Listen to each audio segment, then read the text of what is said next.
For July 25th, 2025, this is DC Action News, reporting bravely and boldly from the center of the multiverse. I'm Alex Jaffe. Our top story? The Shadowlands come to Opal City. This home of Starman, rated the safest city in America for the past 25 years, just had its first real crisis since the turn of the millennium, as the seaside Maryland town was pulled into a maddening subplane of living darkness haunted by beasts of pure shadow that beckon forth and prey on your most forbidden thoughts. The lead suspect is naturally Opal City's own sometime villain, sometime protector, and local personality Richard Swift, better known as The Shade, a World War II-era nemesis to the Flash. Intelligence from the Moon reports that Shade was recently enlisted in the ongoing Moon War between the time-cloned Flash army and the Heliophage, a transformed Eclipso merged with an infant Speed Force. Opal City re-emerged into the daylight after approximately 7 minutes of peril, the most danger the city has seen since the Blackest Night event. Despite the incident, Opal citizens' morale remains high that the crisis is behind them, provided the Flash can get that whole moon situation under control.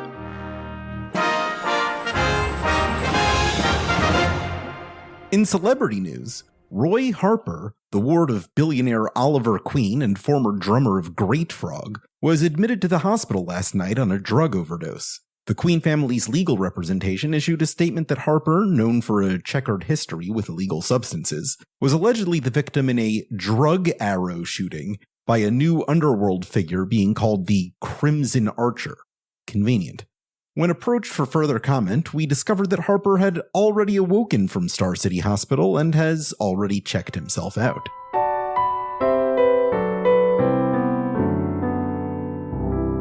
In Deaths and Resurrections this week, we have 3 heroes to welcome back to the land of the living.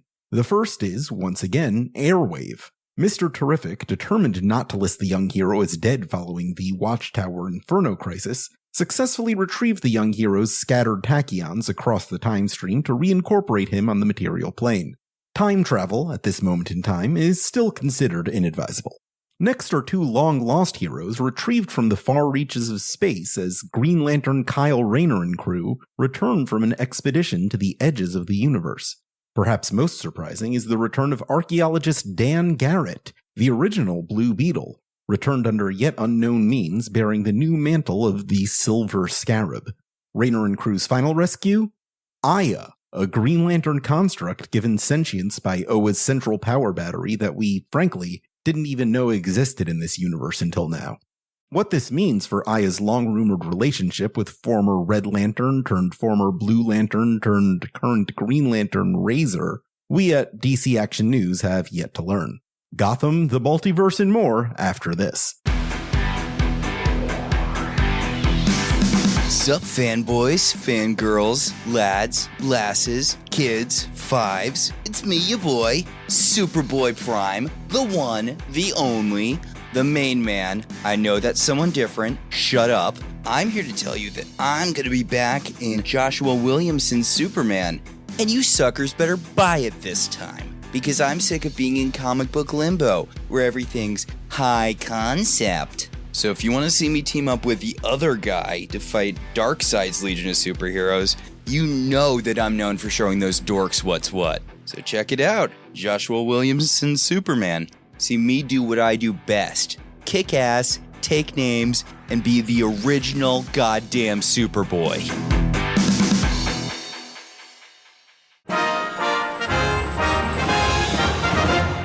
Welcome back to DC Action News.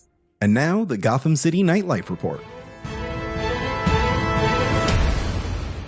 In a turn of events that no one could have possibly seen coming, the conspicuously energy-consuming spaceship-themed nightclub Lunaria turns out to have been an actual spaceship. Hailing from the planet Kalinor, home to the psychic alien despot Despero, we've received word that Lunaria was built as a psychic energy harvesting farm with the ultimate goal of terraforming the planet for Kalinorian conquest.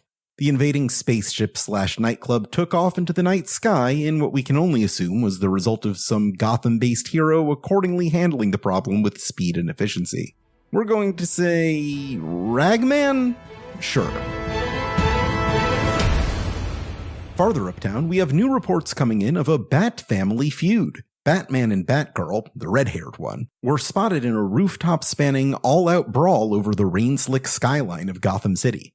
An eyewitness gave DC Action News this account of the altercation. So, I was at that cute boba cafe working on part 3 of my 7-part Be Your Own Boss Lady ebook series, available now on my website for $13 or pay what you want starting at $19.99. So I start hearing an uproar outside, and when I go out there, it is total chaos. Everyone's shouting, there's a crowd, it's insane. And then I see across the street on the roof, the Batman and that Batgirl are on the roof across the street duking it out like pay-per-view. I mean, I could tell it was them because they had the little ears and the capes. I couldn't get a good look because I was trying to get my phone out, but I think the Batgirl was the redheaded one, and she looked really mad. By the time I opened my camera app, though, they were already gone, so I didn't get to add it to my snap streak. But I will be doing an exclusive Q&A tonight to answer all your burning questions and more, like what they were yelling about in the rain and why I think Batgirl should quit working under the Batman and become her own boss lady. I'm at Boss Lady Bristina everywhere on all socials, Chordbook, Algustagram, that lip sync app by the Clock King. So if you want to hear more, tune in later tonight. #stay bossy. Okay. From Earth 63, we have some new developments from correspondent Count Jaffe on the Vampire Wars.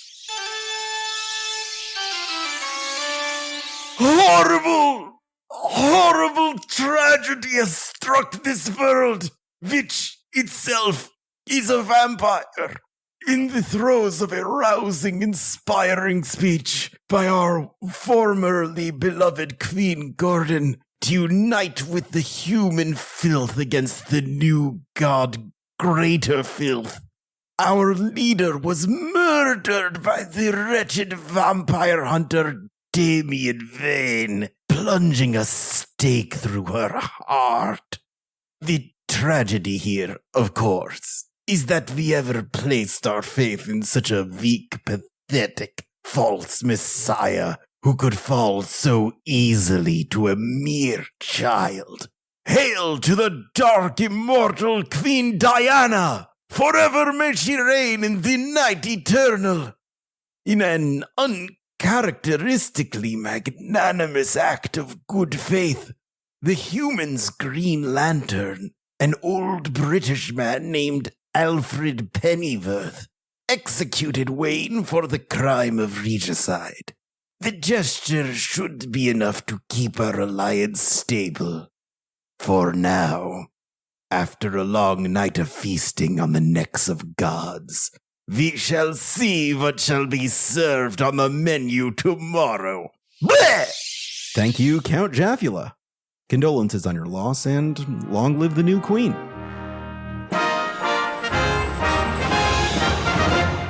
We go now to Earth Alpha for the latest report from Absolute Alex Jaffe.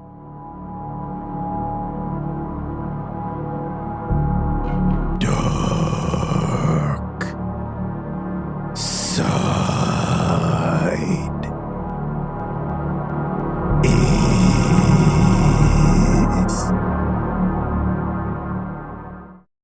Alrighty. Finally, the recently widowed Aquaman was spotted filming cross-promotional TV specials with the Discovery Channel Shark Week documentary crew, performing stunts for the cameras with a shiver of sharks as the departed Queen Mera's body has yet to even be interred in the royal tomb. All we at DC Action News have to offer in this moment is that grief takes many forms. And that's all the news on your Prime Earth. For DC Action News, I'm Alex Jaffe, and your day has now been saved.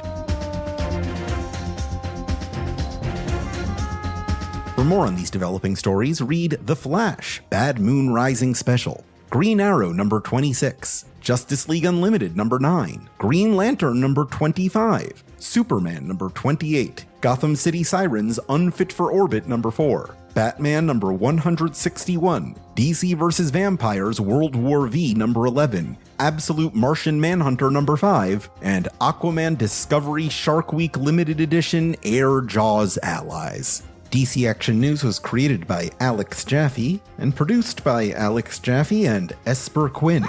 Additional voices by Max, the comics guy who does comics about comics, and Ripley Quinn.